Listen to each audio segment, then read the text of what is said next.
बहुत सारे लोग ऐसा बोलते हैं कि स्कूल में पढ़ाई नहीं होती। आपने कभी सोचा कि स्कूल में पढ़ाई नहीं होती, वो टीचर्स गए कहाँ? यही कोचिंग सेंटर वाले उनको खरीद खरीद के ले गए।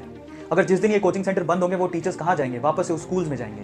आज से 20-25 साल पहले ये कोचिंग इंस्टीट्यूट नहीं थे बच्चों। गवर्नमेंट स्कूल में जो टीचर थे वो बहुत ज्यादा एजुकेटेड माने जाते थे और लोग उनसे पढ़ने जाया करते थे। धीरे धीरे ये कोचिंग कल्चर चलते गया। गवर्नमेंट के जो टीचर थे, और आज भी गवर्नमेंट के एम्प्लॉय बहुत सारे अपनी गवर्नमेंट की जॉब छोड़ छोड़ के इन कोचिंग सेंटर्स में पढ़ा रहे हैं और बड़ा बड़ा पैकेज छाप रहे हैं। सबको मालूम है इस बात का। स्कूल्स बर्बाद हुए, उसका रीजन भी कोचिंग सेंटर ही है।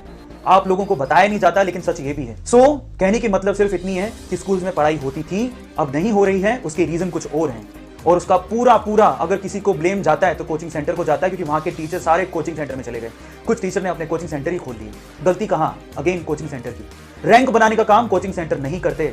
मुझे बहुत सारे मैसेजेस ऐसे मिले कि सर, जो टॉपर होते हैं उनकी रिस्पॉन्सिबिलिटी तो ये कोचिंग सेंटर उठा लेते हैं, लेकिन जिनका रैंक नहीं बनता उनके बारे में क्या? उनके बारे में तो कोई बात ही नहीं करता है। Now think of it. उनके पास एडमिशंस लाखों में होते हैं, लेकिन सिलेक्शन 5,000 4,000 भी नहीं होते। Think of it, think of it.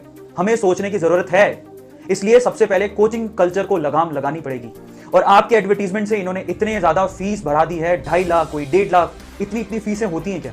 क्या है एनसीईआरटी में? मुझे समझ में नहीं आ रहा कि जिनके लिए आपको कोचिंग करने की जरूरत है। एक पेपर शायद थोड़ा सा मुश्किल होगा, जे एडवांस। मैं आपको एक बात बताता हूं, बहुत सारे बच्चों को पता नहीं है। आज से 20 साल पहले, अगर आप 20 साल पहले के पेपर उठाओ जिसमें ऑब्जेक्टिव और सब्जेक्टिव पेपर भी होता था, वो पेपर बहुत हार्ड होते थे। तब कोचिंग सेंटर नहीं थे, तब 50% मार्क बनाना भी बड़ी बात थी। आज पेपर इतने आसान हो गए हैं कि लोग full out of full mark भी लाते हैं। पिछले साल की बात है, 360 में से किसी बच्चे के 360 नंबर भी आए थे। पेपर का लेवल कंटिन्यूसली गिरते जा रहा है, तो फिर किस बात की कोचिंग की जरूरत है? हम मेहनत करके भी निकाल सकते हैं। और अभी तो जो आप पेपर का पैटर्न देखोगे वो सारा का सारा एनसीईआरटी से है। मुझे समझ में नहीं आता, सिर्फ एनसीईआरटी को पढ़ के जब आपका सिलेक्शन हो सकता है। अगर आप शिद्दत से पढ़ लो, थोड़ी बहुत जो मदद की जरूरत है, वो बहुत सारे सोर्सेज हैं, बहुत सारे। आप ढूंढिए तो सही। सिर्फ कोचिंग सेंटर जाने से रैंक नहीं बनता। अच्छा, एक और बात, अगर आप कोचिंग सेंटर जाना चाहते हो तो कोचिंग सेंटर वाले को बोलो, जब आप इतना फीस ले रहे हो, आप लिख के दो कि आपका सिलेक्शन हो जाएगा। कोई नहीं लिख के देगा। तो गारंटी कहां है? गारंटी स्टूडेंट में खुद में होती है। स्टूडेंट में खुद में। अगर वो डिसिप्लिन्ड है तो उसका सिलेक्शन हो जाएगा, डिसिप्लिन नहीं है तो उसको आप कहीं भी डाल दो, उसका सिलेक्शन नहीं होगा। जो अगर आप सोचते हैं कि ऑल इंडिया रैंक 1 ये कोचिंग इंस्टीट्यूट ही बनाते हैं, तो बहुत सारे टॉपर ऐसे हैं जो अपनी रैंक बेच देते हैं। मैं उन पेरेंट्स से कहना चाहता हूं जिनके बच्चों ने अपनी रैंक बेची। आज वो रैंक बेच रहा है, कल को आपको बेचेगा, परसों अपने देश को बेच देगा।